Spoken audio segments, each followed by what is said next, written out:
ইসলাম বাদ দিয়ে রাজনীতি হয় না, ওটা হয় দুর্নীতি। এই যারা ইসলাম দিয়ে যারা রাজনীতি করে তাদের দেখবেন আলাদা কর্মজীবন আছে। এই যে ডাক্তার মিজান, গাউসুল আজম, কথা বলে না কেন? আর ইসলাম বাদ দিয়ে যারা রাজনীতি করে তাদের কোনো কর্মজীবন নেই, ওইটাই তাদের জীবন। খুলনা টিভি 24 ইসলাম প্রচারে এক ধাপ এগিয়ে। نحمده ونستعينه ونستغفره ونؤمن به ونتوكل عليه ونعوذ بالله من شرور أنفسنا ومن سيئات أعمالنا من يهدي الله فلا مضل له ومن يضلل فلا هادي له ونشهد أن لا إله إلا الله وحده لا شريك له وأشهد أن محمدا عبده ورسوله। रिभाब दे, आवाज बढ़िए रिभाब दे। فقد قال الله تعالى في كلامه المجيد وبرهانه التوحيد: أعوذ بالله من الشيطان الرجيم. بسم الله الرحمن الرحيم.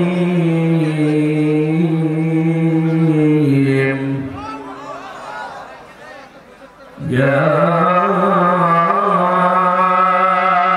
أيها الذين آمنوا اتقوا الله وذروا ما بقي من الربا إن كنتم مؤمنين،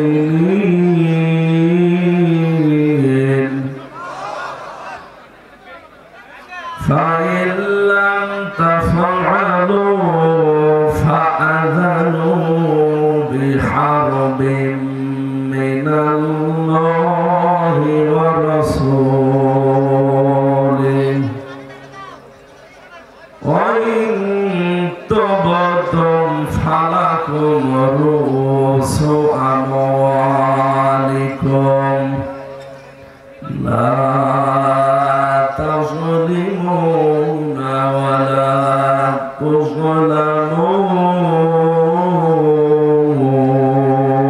تظلمون. صدقت يا ربنا. اللهم صل على مولانا محمد.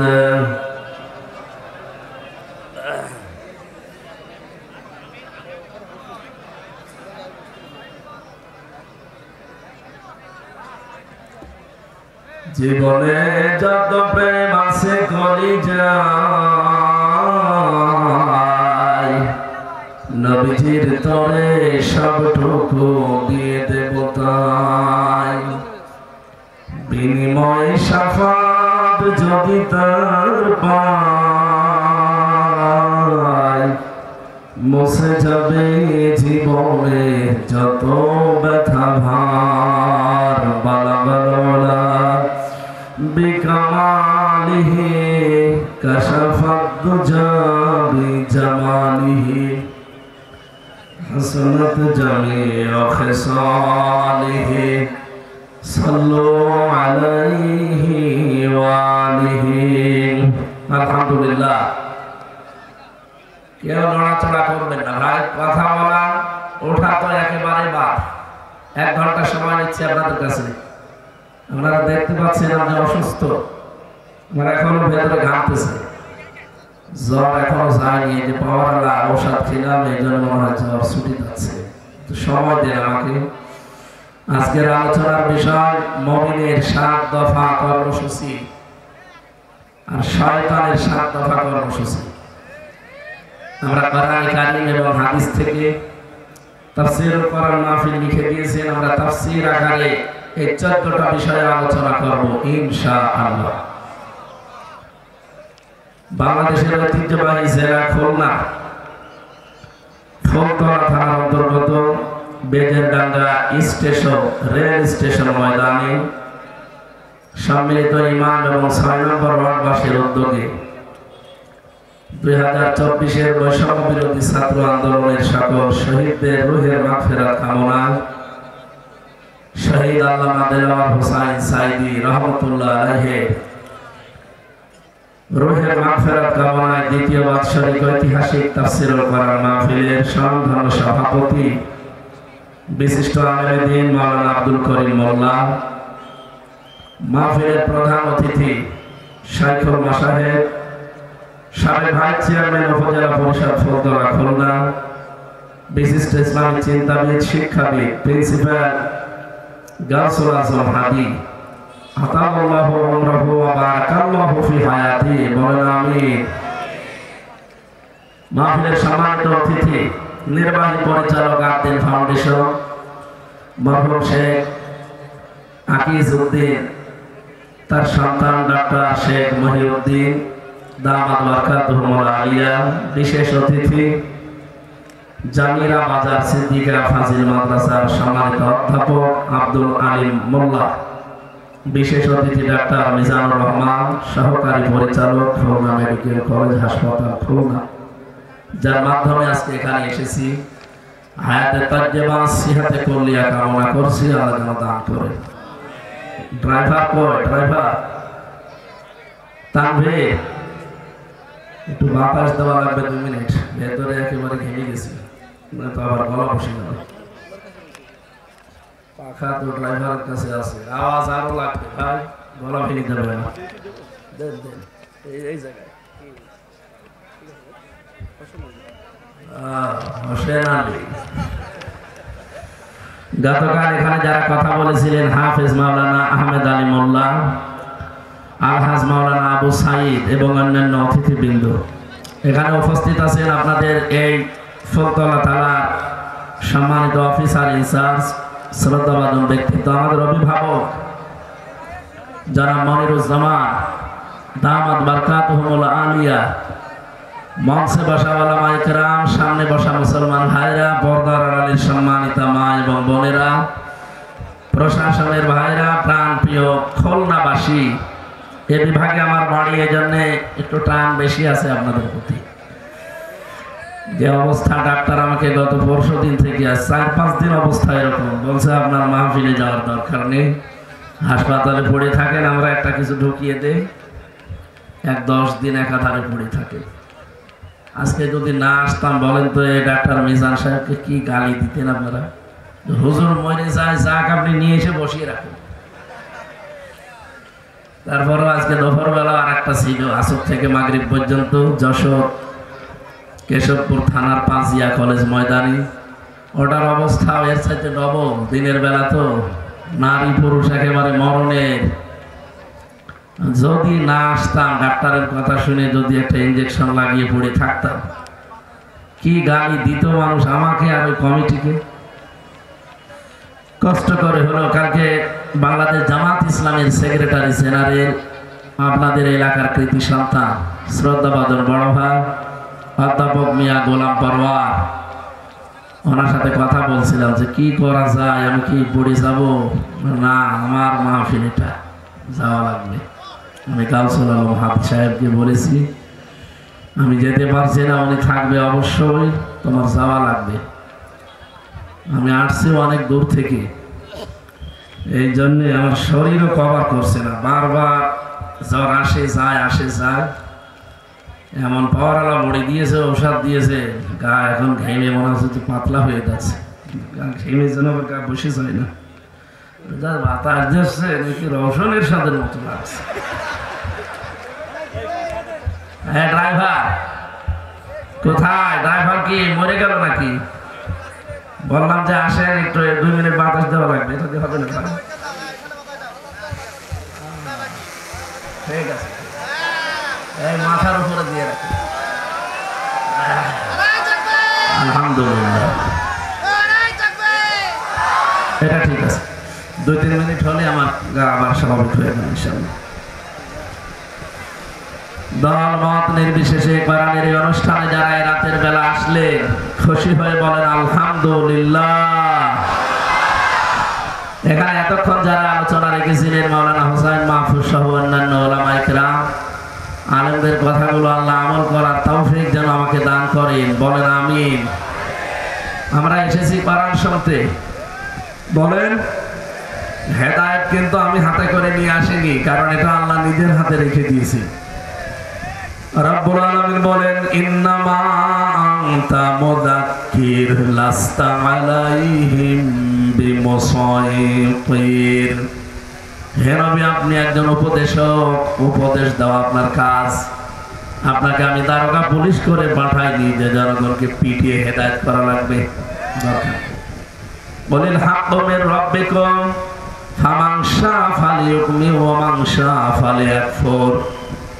হকের কথাগুলো তুলে ধরবেন, যার ইচ্ছা হয় সে মেনে নেবে, যার ইচ্ছা হয় সে ছেড়ে দেবে।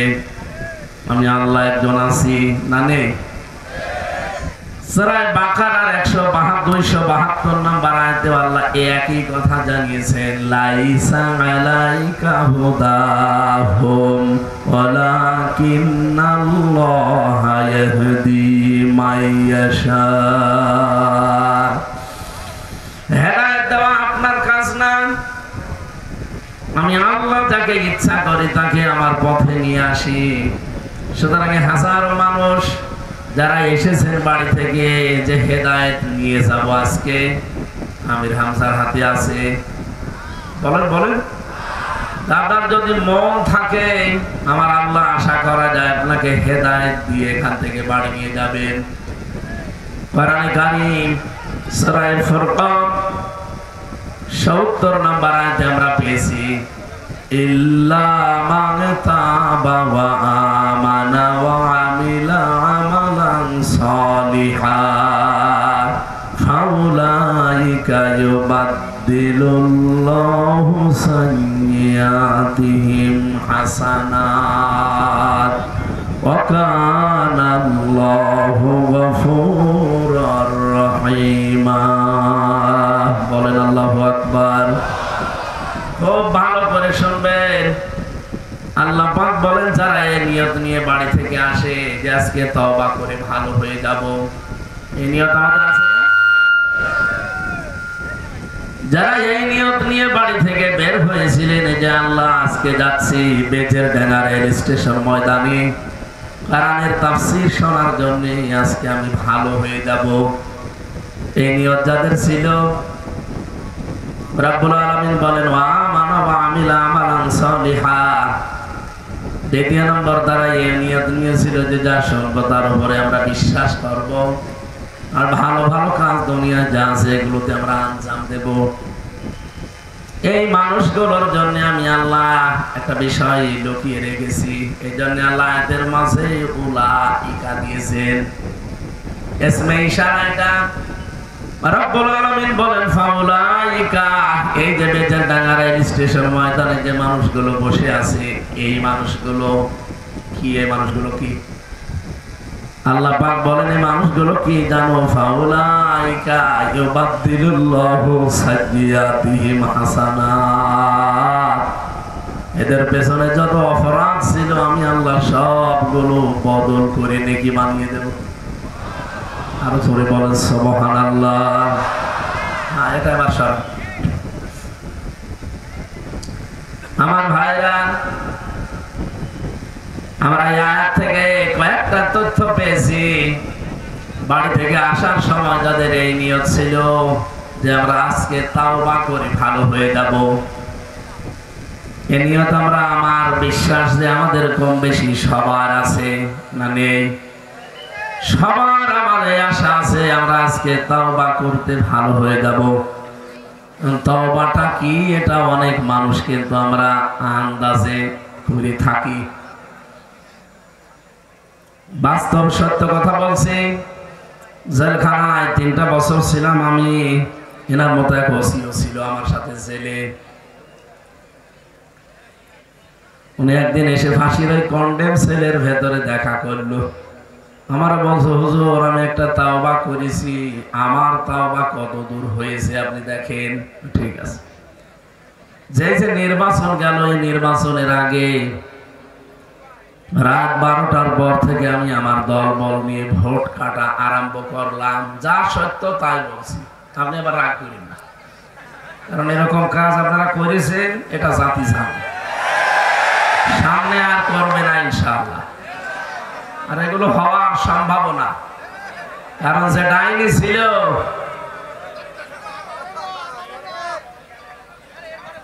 ফজরের আযান দিলে আমরা কাজ শেষ করলাম, কমপ্লিট করে বাক্সগুলো পাঠিয়ে দিলাম।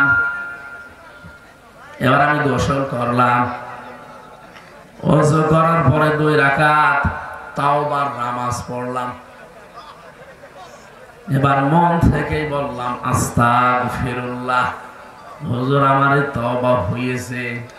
না, আপনি কি আল্লাহর কাছে দোষ করেছেন যে আপনি আস্তাগফিরুল্লাহ পড়েন? আপনি তো দোষ করেছেন হামজার কাছে। কথা বলেন কেন? অধ্যাপক মিয়া গোলাম পরোয়ার, সাবেক এমপি। এই বাংলাদেশে আজ পর্যন্ত আপনি দেখেছেন শহীদ জিয়া, শহীদ শেখ মুজিব কেউ বলে না? আমি আজও শুনিনি, কিন্তু জিয়ার নাম শুনলে মানুষ আগে একটা শব্দ জুড়ে দেয়, শহীদ জিয়া। কারণ শহীদ হওয়ার জন্য যে সমস্ত কাজ গুলো করা লাগে, তার অনেক কাজ তার জীবনে আমরা পেয়েছি। আরাফাতের ময়দানের পাশে মসজিদের নামিরা আছে, সেখানে যে দেখে আমি 16 সালে একবার খুতবা শুনছিলাম। কাবার ইমাম খুতবা দিতে গিয়ে বাংলাদেশের সাবেক প্রেসিডেন্ট শহীদ জিয়াউর রহমান তার জান্নাতের মাকাম কামনা করছিলেন খুতবার ভেতরে। আপনি জায়গাটা চেনেন, আরাফাতের ময়দান। উনি আরবিতে যে কথাগুলো বলছিলেন তার বাংলা সামারাইজ এইটা, লক্ষ লক্ষ মানুষকে যেই লোকটার মাধ্যমে এই নিম গাছ বা জিয়া গাছ বলে ওদের, সাজারাত জিয়া, এই গাছের কারণে তাদেরকে ছায়া দেওয়ার ব্যবস্থা হয়েছে। আল্লাহ তুমি ওই শহীদ জিয়াকে মাফ করে দিও। আরাফাতের ময়দানের দোয়া কবুল হয়, এটা নবীজির হাদিস। কত লক্ষ লক্ষ হাজিরা শুধু বাংলাদেশ না, সারা বিশ্ব থেকে যে ওই জায়গায় হাজির হওয়া লাগে। আমি নিজেও ওখানে হাজির ছিলাম, ওই গাছের নিচে। ইমাম সাহেব দোয়া করছে খুতবার ভেতরে আমাদের এই শহীদ জিয়ার নামে। অথচ আমি আজ পর্যন্ত পৃথিবীর কোন জায়গায় শহীদ শেখ মুজিব শুনিত নাই। দোয়া করলে অনেকে দেখি উল্টা দোয়া করে। আমি তো বাংলাদেশের হুজুরের দোয়া শুনছিলাম ইউটিউবে, তিনি বলছে আল্লাহ বঙ্গবন্ধুকে তুমি জাহান্নামের সর্বনিম্ন স্তরে দিও, জায়গা মতো পাঠিয়ে দিও। জায়গা আসলে ওইটাই। এদেশে স্বৈরাচার হওয়ার জন্য যারা প্রথম ভূমিকা পালন করেছে, এই দেশে ওনাকে দিয়ে শুরু। এই যে রক্ষী বাহিনী, লাল বাহিনী, নীল বাহিনী, এগুলো কোথা থেকে? ওনার জামানা থেকে। কথা বলছে দেখা, সর্বশেষ ওনার মেয়ে দিয়ে শেষ হয়ে গেল। এই বাংলায় আর কোনদিন কোন স্বৈরাচার তৈরি হবে না ইনশাআল্লাহ। তৈরি যেন হতে না পারে সেই ব্যবস্থা করা লাগবে। কথা বলেন, এদেশের 300 জন এমপি, তারা যেন প্রত্যেকে আল্লাহর কোরআনে কারীম বুকে নিয়ে সংসদে যেতে পারে, সেই ব্যবস্থা আমাদের করা লাগবে। এটা যদি আপনার কাছে রাজনীতি মনে হয়, হ্যাঁ এটাই আমার রাজনীতি। কারণ এটা যতদিন সংসদে না যাবে, অন্তত 300 এমপির ভেতরে 151 জন এদেশ থেকে একটা অন্যায় ওয়াজ করে আপনি বন্ধ করতে পারবেন। আমির জামাত ডক্টর শফিকুর রহমান হাফিজাহুল্লাহ ঘোষণা দিয়েছেন অলরেডি, এই দেশে যদি কোরআন সংসদে যায় 56,000 বর্গ মাইলে সাদাবাজ এই শব্দটা থাকবে না। এই শব্দ দেশে আছে না? পুলিশ হয়রান হয়ে যায় এদের ধরার জন্য। ওদের ডিউটির ভেতরে মনে হয় 24 ঘন্টা ডিউটির 8 ঘন্টায় কাটে এই শয়তানদের পেছনে। ওই সময়টা জনগণের পেছনে তারা দিতে পারবে। সত্যি কথা বলছি, যদি কোরআন সংসদে যায় এবার, সর্বপ্রথম এদেশ থেকে চাঁদাবাজি ঝাঁটিয়ে বিদায় করা হবে ইনশাআল্লাহ।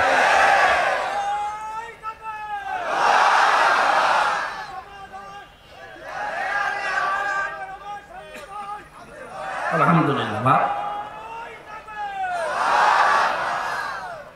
আমি এবার দুইটা তথ্য বলছি, জ্ঞানী মানুষ যারা খেয়াল করবেন, অনেক আলেম পর্যন্ত নাম নিয়ে এখন বলছে না শহীদ আবু সাইদ বলা যাবে না, শহীদ শান্ত মুগ্ধ আমিন রায়হান ফয়সাল এদেরকে বলা যাবে না, ওরা নিজের আছে বুক পেতে দিয়েছে। আপনি দেন তো দেখি, পুলিশের কাছে এখন অস্ত্র আছে, দেন তো দেখি। জীবনের মায়া নেই কার, একটা পিপিলি কারো জীবনের মায়া আছে, কথা বলছে না কেন? আর সে বিশ্ববিদ্যালয়ের ছাত্র, তার কত আশা আকাঙ্ক্ষা ছিল বলেন তো। তার বাবার কাছে বসে বসে আমি প্রায় 10 মিনিট কথাগুলো শুনছিলাম, অঝরে কান্নাকাটি করছে। আর আপনি আন্দাজে বলেন না ও নিজে বুক পেতে মারা গেছে। শয়তান! শহীদ যারা আন্দাজে বলবেন না যে মরে গেছে, শহীদ যারা এদেরকে কেউ মৃত না বলে, এজন্য আল্লাহ মুখের উপরে নোটিশ দিয়েছেন। সূরা বাকারার 154 নম্বর আয়াতে আছে, ওয়ালা তাকুলু লিমান ইউকতালু ফি সাবিলিল্লাহি আমওয়াত বাল আহয়াউ ওয়ালাকিন লা তাশউরুন। রাব্বুল আলামিন বলেন, পৃথিবীর মানুষেরা কোনদিন এই কথা বলবা না যে শহীদ যারা হয়েছে মরে গেছে। কে বলছে? বলেন বলেন। তারা জীবিত, তোমরা টের পাও না তাই। আল্লাহ বলেন মুখের পরে মানুষ যেহেতু ধারণা করতে পারে অন্তর দিয়ে, এজন্য অন্তরের উপরও আমি সিলগালা করে দিলাম, অন্তরে ধারণা করবি না।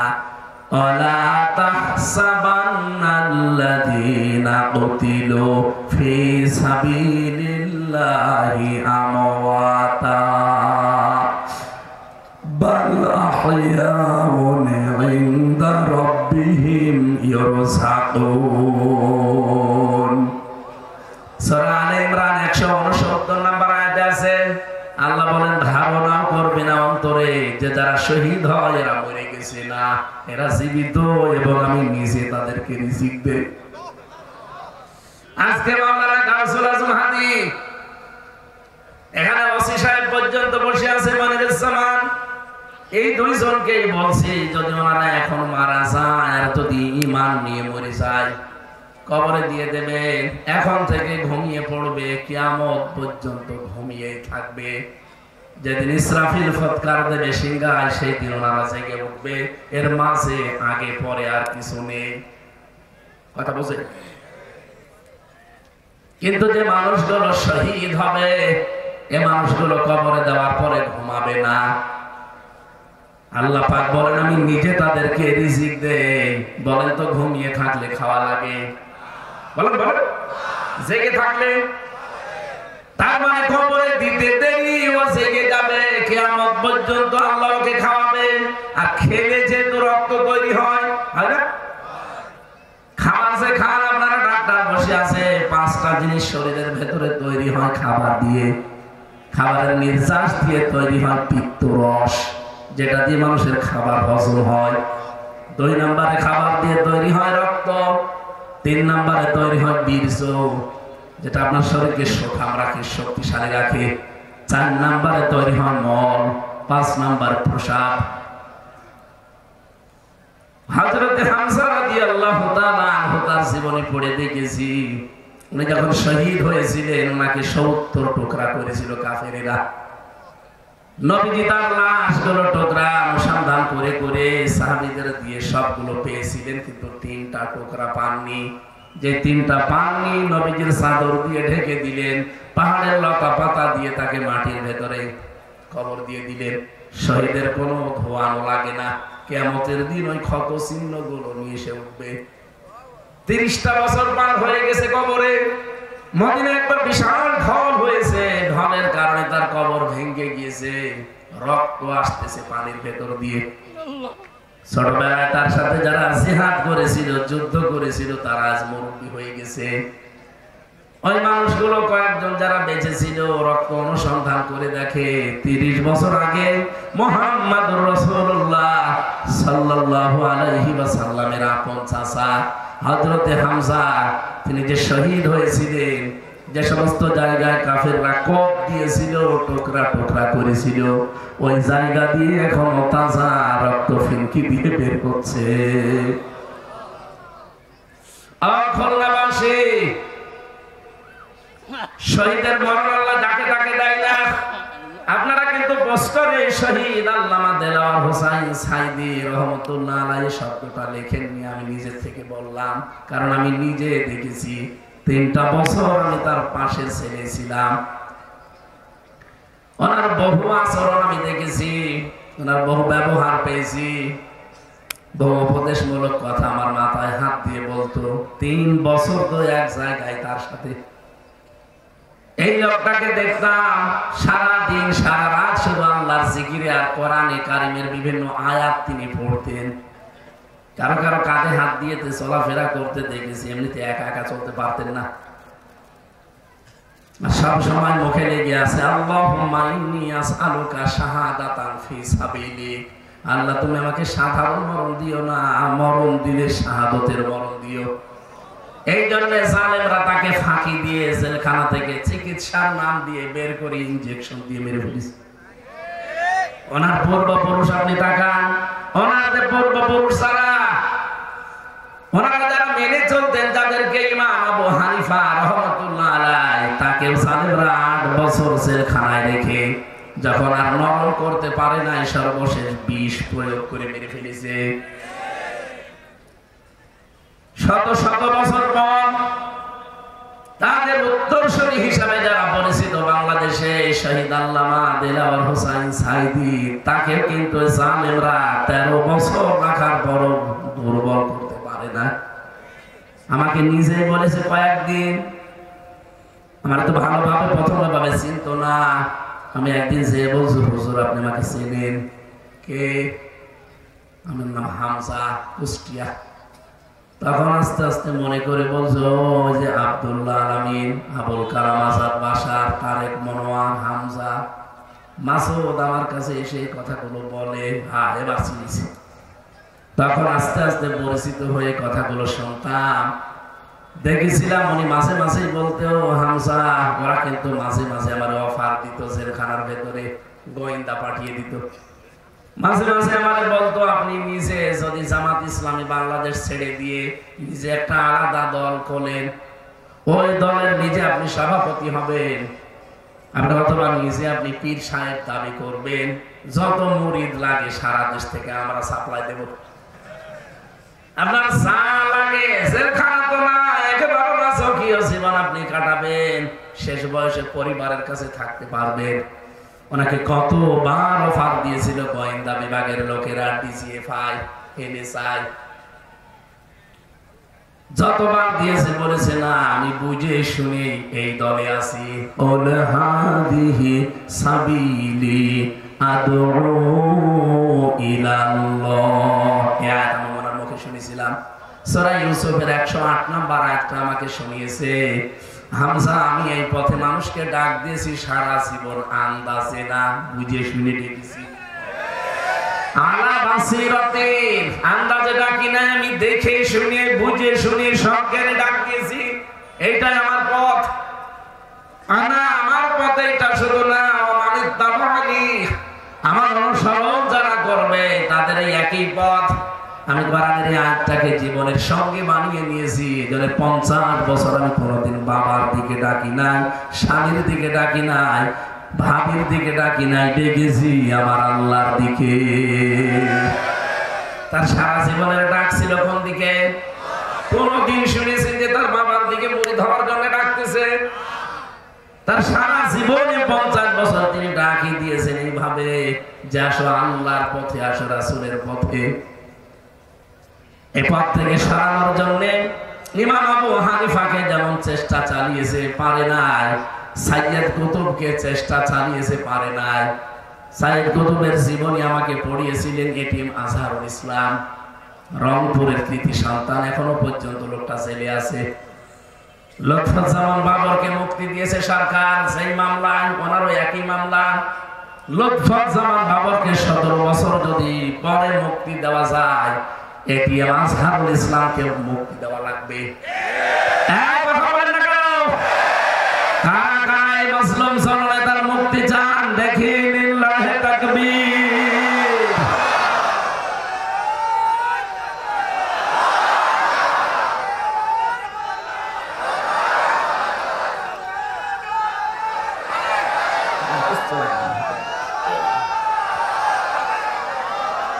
আলহামদুলিল্লাহ ভাই, আদালতে এবং গোয়েন্দা বিভাগে যারা দায়িত্বে আছে আমরা কথা বলেছি, যারা আমার আত্মীয় স্বজন তাদেরকে নিয়ে তারা জানাতে চাচ্ছে সারা দেশে জনমত তৈরি করে। এই মাদ্রাসার শিক্ষক যারা আন্দোলন করেছিল মাত্র 2 দিন, সরকার তাদের দাবি মেনে নিয়েছে। এক কথা বলছে না কেন? এটা আমার মনে হয় এটা সময়ের দাবি মেনে নিয়েছে, আলহামদুলিল্লাহ। কারণ তারা একটা বৈষম্যের শিকার ছিল। বৈষম্য দূর করার জন্য যেহেতু এই দেশ আমাদের উপহার দিয়ে গেল, এই লক্ষ লক্ষ ছাত্র জনতা, জালেমের মিথ্যা মামলা যেগুলো ছিল ওইগুলো ছিল মানুষের উপর একটা বৈষম্য।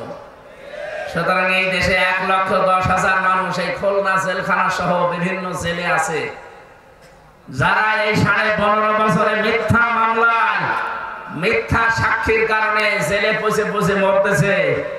আমার মনে হয় তাদেরকে বিনা বিচারে বিনা হিসাবে ছেড়ে দেওয়া দরকার। বলেন, লুৎফুজ্জামান বাবরকে আপনি যদি ছেড়ে দিতে পারেন, আজহারুল ইসলামকেও ছেড়ে দেওয়া লাগবে, একই মামলা তারা।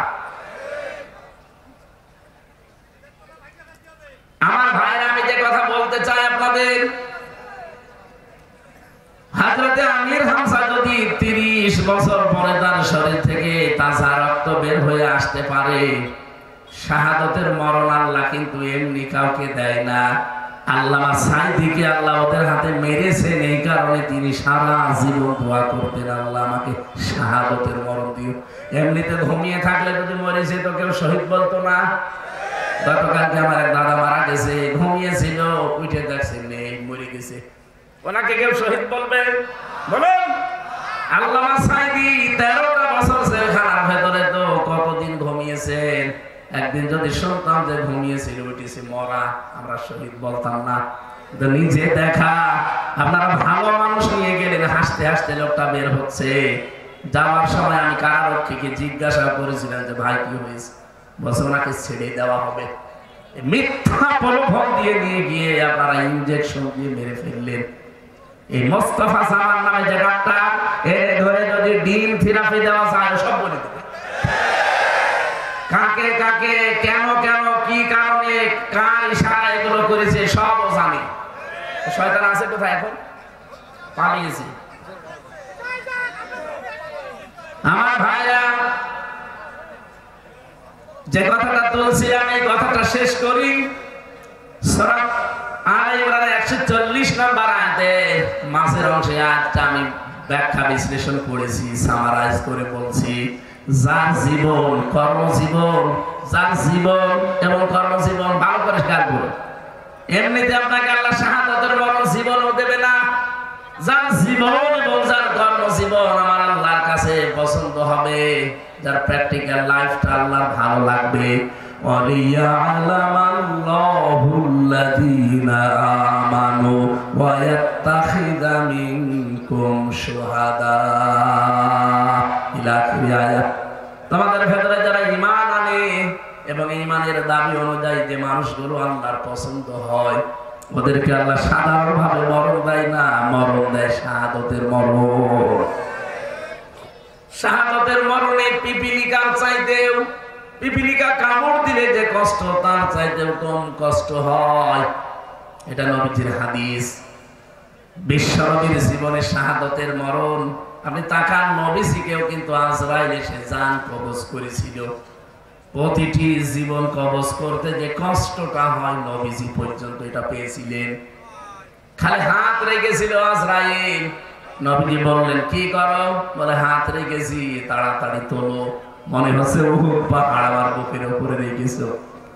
আজরাইলের সময় বলেছে, হে রাসূল, আমি জানি আল্লাহর পরে আপনার স্থান, আমি খুব সতর্কতার সাথে আসানি শুধু আমার হাতটা রেখেছি, ভর দেইনি। নবীজি বলেন, আজরাইল, এটাই যদি তোমার শুধু হাত রাখা হয় তোমার কষ্ট কোনটা? বলেন তো, এত বড় মানুষের জীবন কবজ করতে তারপর নবীজির শরীরে আমার মতো হামজার মতো 100 হামজার শক্তি তার শরীরে ছিল। বলেন, নবীজি বলেন তোমাদের মতো সাধারণ মানুষের 100 মানুষের শক্তি আমার শরীরে আল্লাহ দিয়েছেন। এত বড় শক্তিশালী মহান মানুষের যদি মরণের যন্ত্রণা টের পায় তিনি। অথচ শহীদ যারা হবে পিপিলিকায় কামড় দিলে যেরকম লাগে অতটুকু দেশে আল্লাহর জান্নাতে পৌঁছিয়ে যাবে। শহীদ আব্দুল কাদের মোল্লা, এই লোকটার যেদিন ফাঁসি দেবে রোজা রেখেছিলেন তিনি, ওই দিন মাগরিবের পরে পরে তার স্ত্রী আর সন্তানাদি দেখা করতে গেছে শেষ বিদায়ের জন্য। যে দেখুন চা আর বিস্কিট ভিজিয়ে খাচ্ছে, জিজ্ঞাসা করে কি গো এখন অবেলায় বিস্কিট চা খাও?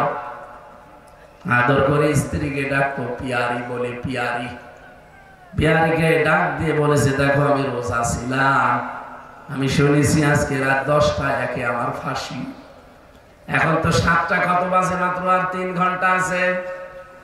আমি রোজা রেখেছিলাম, খাবার দাবার শেষ করে শেষ খাওয়ায় চা আর বিস্কিটটা খেয়ে নিলাম। কিছুক্ষণ পরে তো আমার আল্লাহর সাথে আমার সাক্ষাৎ হবে। তোমাকে আদেশ দিয়ে গেলাম, সন্তানাদি যেগুলো আল্লাহ দিয়েছে এগুলো ঠিক আল্লাহর রাস্তায় টিকিয়ে রাখবা। ওই কথা বলে উনি চলে এসেছিলেন। সাজগোজ করে যখন যাচ্ছিল কারারক্ষী, ওইটা আমার দায়িত্বে ছিল কুতুবউদ্দিন। ও আমার নিজে বলেছে, আমি ওই দিন দেখলাম মনে আছে লোকটা শ্বশুর বাড়ি যাচ্ছে। আমি ওনারে বলেছি আপনি প্রস্তুতি নিন, বলছে আমি রেডি আছি। তার মানে ওনার সব কমপ্লিট। অবশ্যই আমার আল্লাহ ফেরেশতাদের মাধ্যমে তার কানের কাছে কিছু শুনিয়েছিলেন, নয়তো এই বয়সে এরকম প্রস্তুতি নেওয়া মাত্র 3 ঘন্টা। রব্বুল আলামিন বলেন ইন্নাল্লাযীনা ক্বালু রাব্বুনাল্লাহু সুম্মা ইসতাকামু তাতানাজ্জালু আলাইহিমুল মালাইকা। অবশ্যই যারা এই কথা বলতে পারবে দুনিয়াতে যে আমাদের রব আল্লাহ, শুধু বলেই শেষ করে দেবে না, টিকে থাকবে। বাংলাদেশে বহু মানুষ আমাদের রব আল্লাহ এই কথা বলার পরে আর টিকে থাকতে পারে না, তারা এখন মুনাফিক হয়ে গেছে। এই কথা বলে না কেন? আপনি মাওলানা ফরিদউদ্দিন মাসুদের নাম শোনেননি? ও তো বলতো রব আমার আল্লাহ, কিন্তু টিকে থাকতে পারে নাই। বাতাস একটু আসলে ঈমান হারিয়ে ফেলেছে, জালেমদের পাঁচাটা গোলামি করেছে সারা জীবন। এখন মানুষের ভেতরে আল্লাহ ওর প্রতি একটা ঘৃণা তৈরি করে দিয়েছে। মাওলানা সাঈদী ইন্তেকাল করেছে, শহীদ হয়েছে, তার নাম শুনলে মানুষ এখন দোয়া করে। আর লোকটা জীবিত আছে, ওরে মানুষ দেশে পেলে কুকুরের মতো পিটাবে।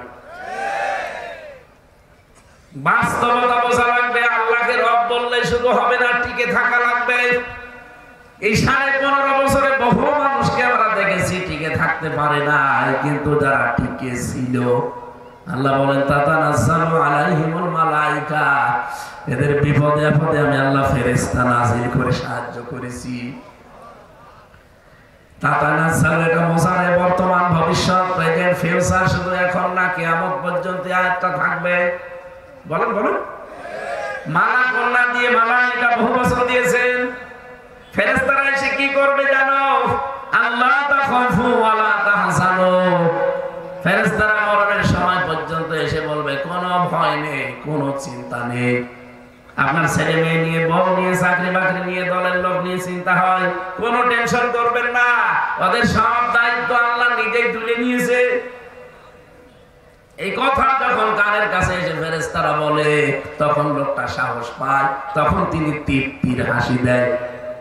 2 নম্বরের ব্যাখ্যা হচ্ছে, সামনে ফেরেশতারা আয়াতটা তুলে ধরে, ওয়া আবশিরু বিল জান্নাহ। ওই যে জান্নাত দেখা যাচ্ছে, ওইটার সুসংবাদ দেওয়ার জন্য আমরা এসেছি। আল্লাহর কসম, শহীদ মীর কাশেম আলী, শহীদ আব্দুল কাদের মোল্লা, এই 2 জনের ব্যাপারে আমি নিজে দেখেছি, শুনেছি কারারক্ষীর কাছে, কারণ তারা আমার দায়িত্ব ছিল। ওরা যা বলেছে আমি আয়াতের সাথে মিলিয়ে দেখেছি।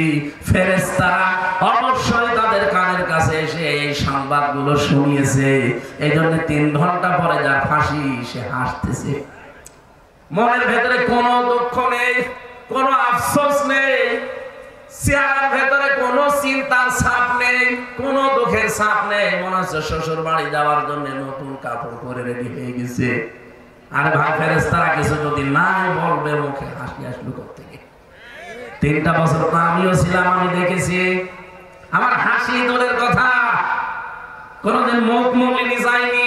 তারপরেও তো আমার বাইরে সবাই ছিল, কোনো অসুবিধা হয়নি। আমার বাইরে আমার মা বাবা দিব্যি বেঁচে আছে, আমার শ্বশুর শাশুড়ি ধনী মানুষ তারা, আমার স্ত্রী লেখাপড়া জানা মানুষ, অনার্স মাস্টার্স করা।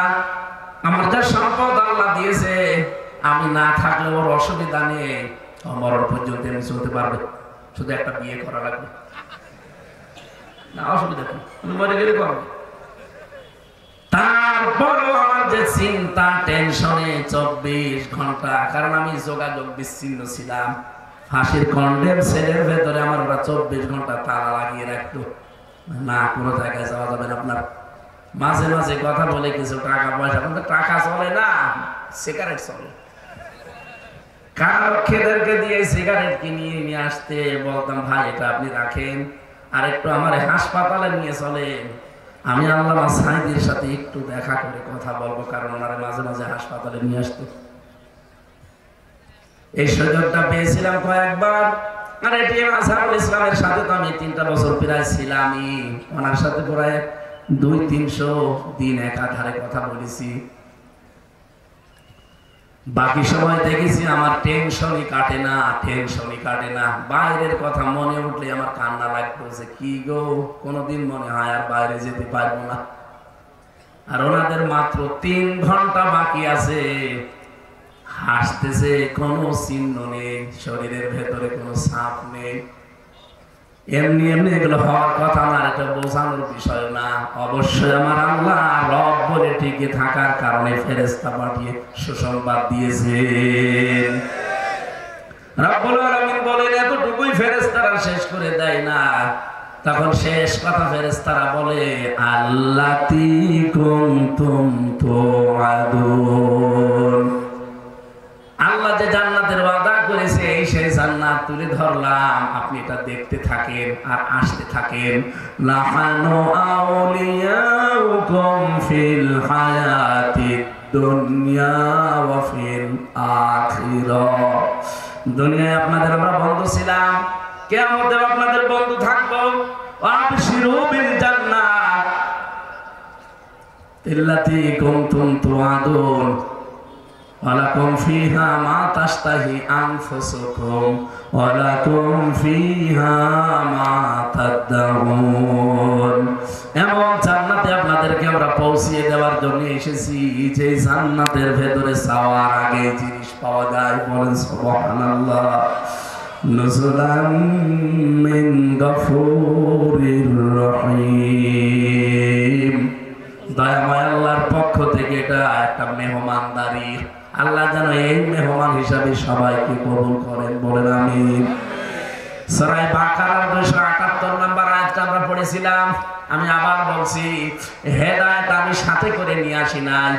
যারা ভালো হওয়ার নিয়তে এসেছেন, মন যদি আপনার থাকে, আজকে মুমিনের 7 দফা কর্মসূচি কোরআন থেকে শুনবেন, আশা করছি আপনি হেদায়েত পেয়ে যাবেন। মন যদি না থাকে, হামজানা কাবা শরীফের ইমাম যদি ডাক্তার মিজান সাহেব নিয়ে আসে, আপনার কিছুই হবে না। তার হেদায়েত কার হাতে বলেন তো? আপনার মন শুধু আল্লাহ দেখবেন। মুমিন আপনি দাবি করছেন, আপনার এই 7 দফা কর্মসূচি দুনিয়ায় থাকা লাগবে। 1 নম্বরে আমার আল্লাহ বলেন, মুমিন জীবনের প্রথম কাজ হবে সে যেন সুদ না খায়। এদেশে তো সুদ নেই। যতদিন যাকাত ভিত্তিক অর্থনীতি দেশে কায়েম না হবে, ততদিন 100% সুদ বন্ধ হওয়া সম্ভব না।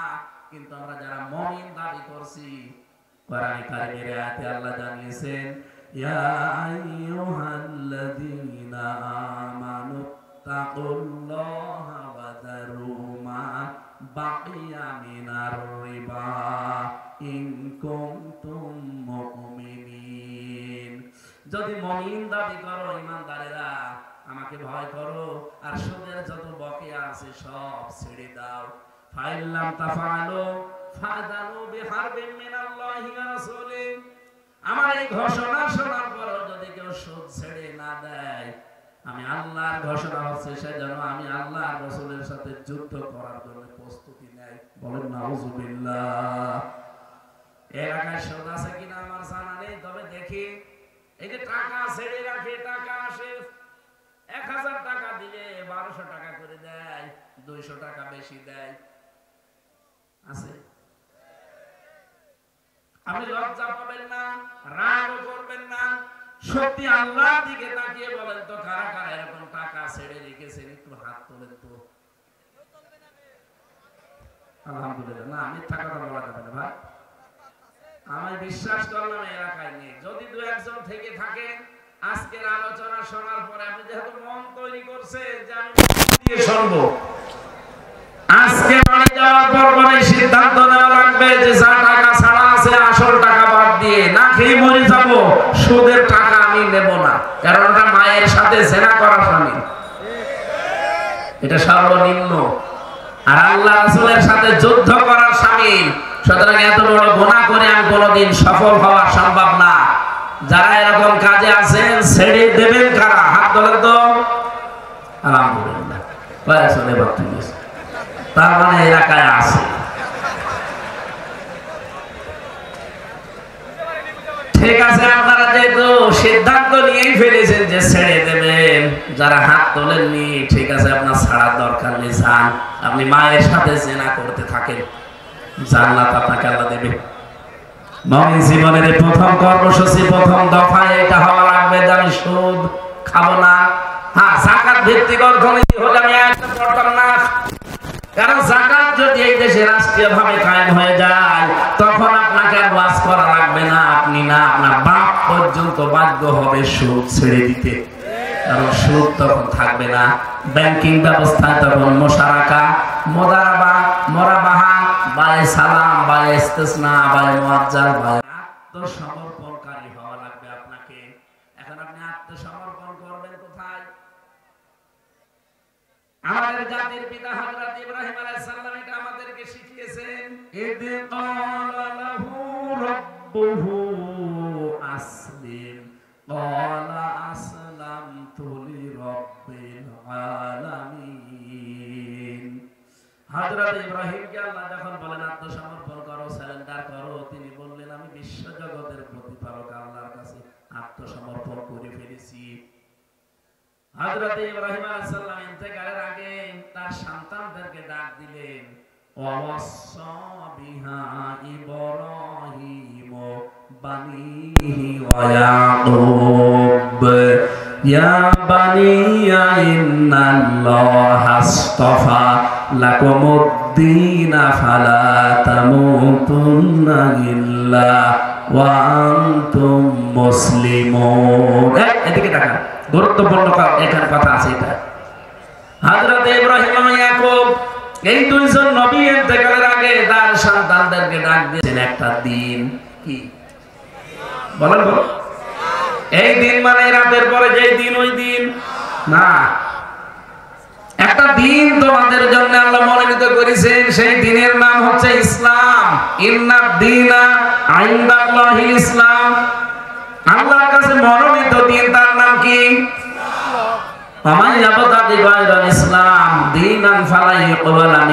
দুনিয়াতে ইসলাম বাদ দিয়ে কোন নিয়ম নীতি দিয়ে আল্লাহকে রাজি করা যাবে?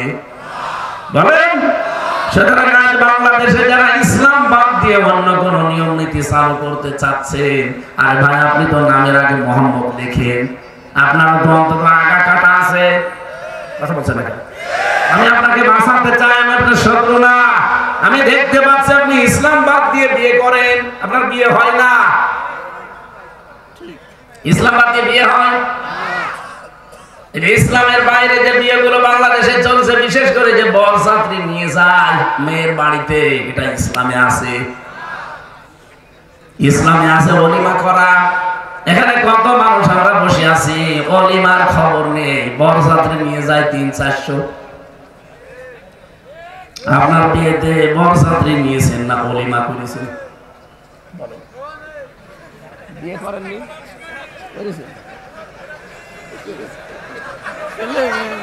ছেলে মেয়ে মেলা বিয়ে করেছে, ওলিমা। আমি ওলিমার কথা জিজ্ঞাসা করলাম।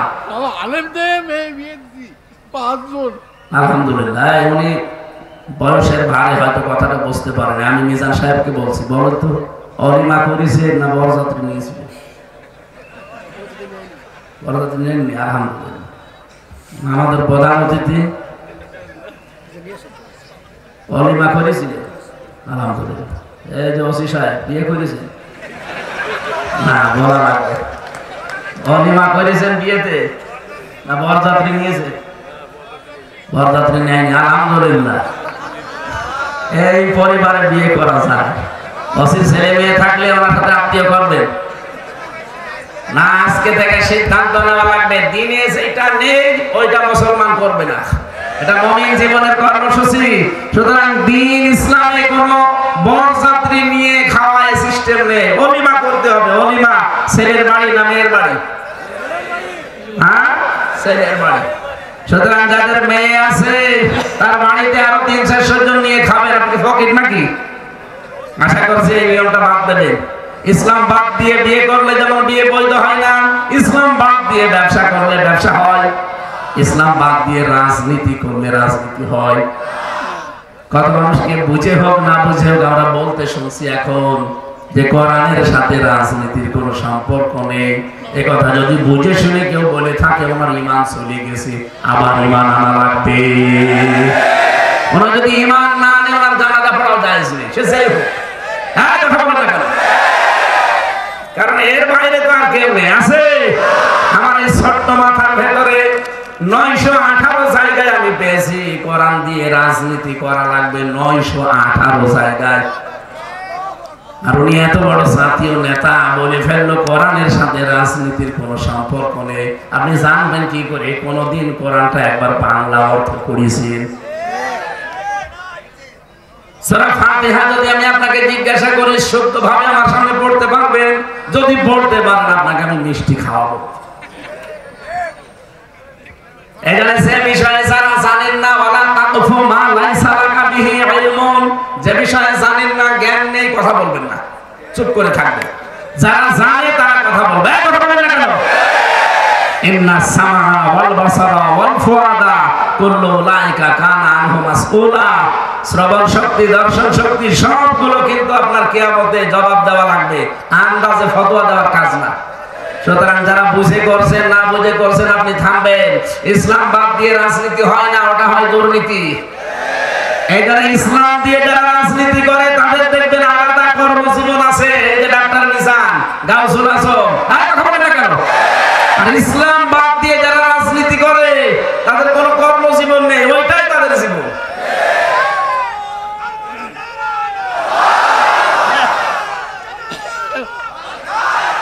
আলহামদুলিল্লাহ, কথাগুলো আমার মনে হয় আপনারা বুঝেছেন। আমি তৃপ্তি পেয়েছি। আলহামদুলিল্লাহ, এটা মেনে চলার তৌফিক দিন। বাংলাদেশে যারা আলাদা কর্মজীবন আছে, রাজনীতি করে, তাদের পেছনে থাকবে। কোন কর্মজীবন নেই, শুধু রাজনীতি, এইটাই তার নীতি। মনে করবেন ওই নীতিতে সে 2-5 বছর পরে 2 বিঘা জমির মালিক ছিল, 10 বিঘা জমির মালিক হয়ে গেল বলি। আর কোন কর্মজীবন নেই। ওসি সাহেবের কর্মজীবন আছে, উনি যদি রাজনীতি করে করবে। আপনার কোনো কর্মজীবন নেই, শুধু আপনার জীবনই রাজনীতি। ওটা আপনার রাজনীতি না, ওটা হবে শেষে দুর্নীতি। কথা বলেন ঠিক কিনা? এই জন্য দিন বাদ দিয়ে, এটা মনোনীত। আমাদের জাতির পিতা তার সন্তানকে বলছে ইন্নাল্লাহ আস্তাফা লাকুমুদ্দিন, তোমাদের জন্য আল্লাহ একটা দিন মনোনীত করেছেন, তার নাম ইসলাম। এটা বাদ দিয়ে কিচ্ছু করবা না। আলা তামুতুন্না, মরবা না, ইল্লা ওয়া আনতুম মুসলিমুন, যতক্ষণ মুসলমান না হতে পারো। এজন্য মুমিন জীবনের দ্বিতীয় দফা এটা, যে আত্মসমর্পণকারী আল্লাহ এবং রাসূলের সামনে, এটা হয়ে করা লাগবে। 3 নম্বরে সূরা মায়েদার 35 নম্বর আয়াতে আমি পেয়েছি মুমিনের জীবনের আসল কর্মসূচি এটা। এটা তার 3 নাম্বার দফায় থাকতে হবে। ইয়া আইয়ুহাল্লাযীনা আমানু তাকুল্লাহা ওয়াবতাগু ইলাইহিল ওয়াসিলা ওয়াজাহিদু ফি সাবিলিহি লাআল্লাকুম তুফলিহুন। ওহে যারা ঈমানের দাবি করো, আমাকে ভয় করো, আর আমি আল্লাহ পর্যন্ত পৌঁছাতে একটা ওসিলা তালাশ করো। আজ বাংলাদেশে বহু ভণ্ডরাই ওসিলা মানে পীর ধরা বোঝায়। আসলে যত তাফসীর আছে বাংলাদেশে, ওসিলার 3টা ব্যাখ্যা আমি পেয়েছি। 1 নম্বরে ওসিলা মানে নেক কাজ, 2 নম্বরে ওসিলা মানে কোরআন, 3 নম্বরে ওসিলা মানে নবীর সম্মান। আপনি কোথায় পেলেন পীর ধরা? আপনি দেখান তো। আমি এক ওসি সাহেবকে পড়াতাম কুষ্টিয়ায়, ও ভার্সিটি যখন পড়তাম সেই 10 সালে, ওই সময় উনি আমারে এটা বলছে, হুজুর আমি তো বুঝি যে ওসিলা মানে যে কোনো আল্লাহর ওলিকে ধরা না। আপনি কোন জায়গায় পেয়েছেন বলেন? আমি শুনেছি। শুনলে হবে না, আপনাকে আমি তাফসিরে ইবনে কাসির দিলাম, মারিফাতুল কোরআন দিলাম, এই দুইটা তাফসির ওনাকে দিয়ে বলেছিলাম আপনি পড়বেন। কয়েকদিন পরে পড়াটা ব্যাখ্যা শেষ করে আমারে বলছে আমি বুঝে ফেলেছি ও ভণ্ডরা নিজের দরবার ঠিক রাখার জন্য ব্যাখ্যা বানিয়েছে। পরবর্তীতে ওনার রিটায়ার্ড হয়েছে, এখন বাড়ি জায়গা মতো বাড়ি গোপালগঞ্জে। ও জেলার নাম নিলে আমার কেমন যেন লাগে না, লোকটা ভালো হয়ে গেছে আশা করছি। আমি এখন আর সে জেলে যাওয়ার পর থেকে আর পরিচয় নেই, কোথায় আছে স্যার আল্লাহ জানে। কোরআন বোঝার চেষ্টা এসেছি। আমরা চাই যারা জেনারেল শিক্ষিত আছেন বাংলাদেশে, তারা যদি পড়তে না পারে চেষ্টা চালান, যে কোনো ভাবে আল্লাহর কোরআন আমি পড়বো, অন্তত শেষ বয়স তো কিছু না পারলেও 10টা সূরা যেন বুঝে শুনে শুদ্ধ করে পড়তে পারে। আপনি চেষ্টা চালান, যদি না পারে তালবে ইলম হয়ে মরে যাবেন, কিয়ামতে বিচার হবে না আপনার, বিনা বিচারে জান্নাতে যাবেন। তালবে ইলমের কোনো বিচার নেই, সুবহানাল্লাহ বলতে পারেন না? তালবে ইলম মানে ওই 7 বছর 8 বছর 10 বছরে না, 11 বছর ভালো তালবে ইলম হতে পারে, মুরব্বিও তালবে ইলম হতে পারে, ওসি সাহেবও তালবে ইলম হতে পারে। কথা বলতে কেন? যেই বয়সে আপনি আরম্ভ করবেন যে আমি আল্লাহর কোরআন জানতে চাই, আপনি ওখান থেকে তালবে ইলম। কথা বুঝেছেন? মুমিন জীবনে দফা নেওয়া লাগবে আল্লাহর কাছে পৌঁছাতে। ওসিলা, ওসিলা মানে নেক কাজ, ওসিলা মানে নবীর সম্মান, ওসিলা মানে কোরআন। আবতাগু ইলাহিল ওসিলা, যত ওসিলা দুনিয়ায় আছে, ওয়াজাহিদু ফি সাবিলিহি, তার অন্যতম ওসিলা এটা। আল্লাহর রাস্তায় জিহাদের মাধ্যমে আল্লাহর কাছে পৌঁছাতে হবে। লাআল্লাকুম তুফলিহুন, আশা করা যায় আমরা সফল হব। 4 নাম্বার মুমিন জীবনের কর্মসূচি সূরা তাওবার ভেতরে আছে 119 নম্বর আয়াত, সত্যবাদীদের সাথে থাকা লাগবে। ইয়া আইয়ুহাল্লাযীনা আমানুত্তাকুল্লাহা ওয়া কুনু মা'আস সাদিকিন, ঈমানদাররা আমাকে ভয় করো আর সত্যবাদী যারা তাদের সঙ্গে থাকো। 5 নম্বরে আমি পেয়েছি সূরা আহজাবের 70 নম্বর আয়াত। যদি কেউ আপনি মুমিন জীবনে কর্মসূচি নিতে চান, 5 নাম্বার দফা হাতে নেওয়া লাগবে, যে সঠিক কথা বলা লাগবে। দিন যত ভালো খারাপ হোক কোনো দিকে তাকানো যাবে না, সঠিক কথা বলা লাগবে। ইয়া আইয়ুহাল্লাযীনা আমানুত্তাকুল্লাহা ওয়াকুলু কাওলান সাদীদা, ঈমানদারেরা আমাকে ভয় করো আর কথা যখন বলবা সোজা কথা, সঠিক কথা বলবা। ইউসলিহ লাকুম আমালাকুম ওয়া ইয়াগফির লাকুম যুনুবাকুম। রব্বুল আলামিন বলেন, কেউ যদি সোজা কথা বলার অভ্যাস করে, ওর জীবনের কাজগুলো সংশোধন করে দেব, ওর অপরাধগুলো আমি আল্লাহ মাফ করে দেব। বলেন সুবহানাল্লাহ। মুমিন জীবনের 6 নাম্বার কর্মসূচি হচ্ছে এই পৃথিবীতে একমাত্র বিশ্ব নবীকে আদর্শ মনে করার। সূরা হাদীদ 28 নম্বর আয়াতে আছে, ইয়া আইয়ুহাল্লাযীনা আমানুত্তাকুল্লাহা ওয়া আমিনু বিরাসূলিহি, ঈমানদাররা আল্লাহকে ভয় করো। এখানে আমিনু বিরাসূলিহি, রাসূলের প্রতি ঈমান আনো মানে তার আদর্শ মেনে নাও। বলেন সুবহানাল্লাহ। এক একটা আয়াতের ভেতরে লক্ষ লক্ষ কথা তাফসীরে আমি পড়েছি, এখন সময় নেই আর আমার গলাও পারবে না, আমি খুব তাড়াতাড়ি করছি। 7 নম্বরের দফা মুমিন জীবনের সূরা হাশরের 18 নম্বর আয়াতে আল্লাহ দিয়েছেন, ইয়া আইয়ুহাল্লাযীনা আমানুত্তাকুল্লাহা ওয়াল তানজুর নাফসুম মা কদ্দামাত লিগাদ ওয়াত্তাকুল্লাহা ইন্নাল্লাহা খাবীরুম বিমা তা'মালুন। মুমিন জীবনের 7 নাম্বার দফা হচ্ছে আখিরাতের পুঁজি তৈরি করা। ঈমানদারেরা আল্লাহকে ভয় করো আর নজর করে দেখো আগামী একটা দিন আসতেছে, ওই দিনের জন্য তোমার প্রস্তুতি কতটুকু আছে। প্রত্যেকে যেন এই 7টা দফা সামনে নিতে পারি। এই 7 দফাকে দুর্বল করার জন্য শয়তান পৃথিবীতে 7 দফা কর্মসূচি হাতে নিয়েছে। 1 নম্বরে শয়তানের টার্গেট আমাদেরকে দিয়ে সে কুফরি করাবে। কি করাবে? যদি না পারে, এটা ফেল হয়, তাহলে 2 নাম্বার তার কর্মসূচি আমাদেরকে সে বেদাত করাবে। এটাতে যদি না পারে 3 নম্বরে সে আমাদের দিয়ে কবিরা গুনাহ করাবে। এটাও যদি না পারে 4 নম্বরে আমাদের এমন এমন কাজে আঞ্জাম দেওয়া হবে যে সমস্ত কাজ কারবার করলে পৃথিবীতে অভাব অনটন চলে আসে। কারণ মানুষ যখন অভাবে পড়ে যায় তখন আকাশের চাঁদও তার কাছে রুটির মতো মনে হয়। এই জন্য 6 নম্বর 5 নম্বরে পেয়েছি অধিক ভালো কাজ সে বাদ দিয়ে দেবে। কাজ আপনি করছেন, এই যে আমি ব্যবসা করি, একটা কাজ করি, দোকানদারি করি, কাজ করি, কিন্তু হঠাৎ নামাজের সময় এসে গেল, শয়তান হয়তো ধোঁকা দিয়েছে কোনো কায়দায়, বলবে তুই তো কাজে আছিস। নামাজও একটা আল্লাহর কাজ, এই কর্মজীবনও আল্লাহর কাজ, কাজ দুইটাই না। কথা বলে দেখেন, আমি যে দোকানদারি করছি 8 ঘন্টায় কিন্তু ইবাদত, নামাজ পড়াও। ও আমাকে এটার ভেতরে নিমজ্জিত রেখে আল্লাহর বিধানটা থেকে দূরে সরিয়ে রাখবে, এটা তার টার্গেট। এটা ওর দফার ভেতরে আছে। এর ভেতরে বেশি 6 নাম্বার তুলনামূলক ভাবে ভালো কাজগুলো বাদ দিয়ে কম সওয়াবের কাজে আপনাকে এই দুনিয়ায় নিমজ্জিত করে রাখবে। দুনিয়ায় আপনি নফল নামাজ পড়ছেন মনে করেন, কিন্তু পৃথিবীর যত নফল আছে সব এক জায়গায় করলে কোরআনে কারিমের তেলাওয়াত, কোরআন বোঝা এই নফলের সমান হবে না। এটাকে থেকে আপনাকে দূরে সরিয়ে রাখবে।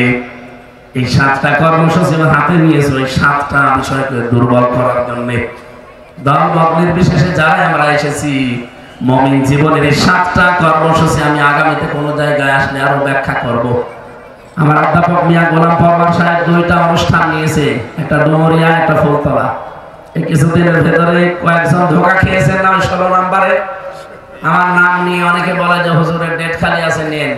এই তখন ধোঁকা খান, ওনার ভাই অধ্যাপক গোলাম কুদ্দুস না কি যেন আছে, ওই ভাইয়ের মাধ্যমে এই 2টা ডেট আমি বলেছি দেবো। তারা ধোঁকা খেয়েছে তো, এই থানায় একটা, ডুমুরিয়া একটা। আমি ওখানে কর্মসূচিগুলো আরো বিস্তার আকারে কথা বলবো। আমার শরীরের অবস্থা আর পারছে না। আমার লিখিত বই আছে সেলখানায় মেয়েদের উপরে, ও যে গাড়ি আছে, গাড়ি থেকে যাওয়ার সময় নিয়েছে, মেয়েদের পড়তে দেবেন, কাছে লাগবে। আল্লাহুম্মা আমিন। লা ইলাহা ইল্লা আনতা সুবহানাকা ইন্নী কুনতু মিনাজ জালিমিন। রব্বুল আলামিন মুমিন জীবনের 7 দফা কর্মসূচির কথা অল্প সময় শুনেছি। শয়তানের 7টা কাজ তুমি নিজেই বর্ণনা দিয়েছে কোরআনে, আমরা অতটুকু শুনেছি খুব অল্প সময়ে। যতটুকু শুনলাম, আল্লাহ মুমিন জীবনের 7 দফা আমাদের জীবনে তুমি বাস্তবায়ন করে দাও। এই মাহফিলের প্রধান অতিথি প্রিন্সিপাল গাউসুল আলম হাদি সাহেবকে কবুল করো।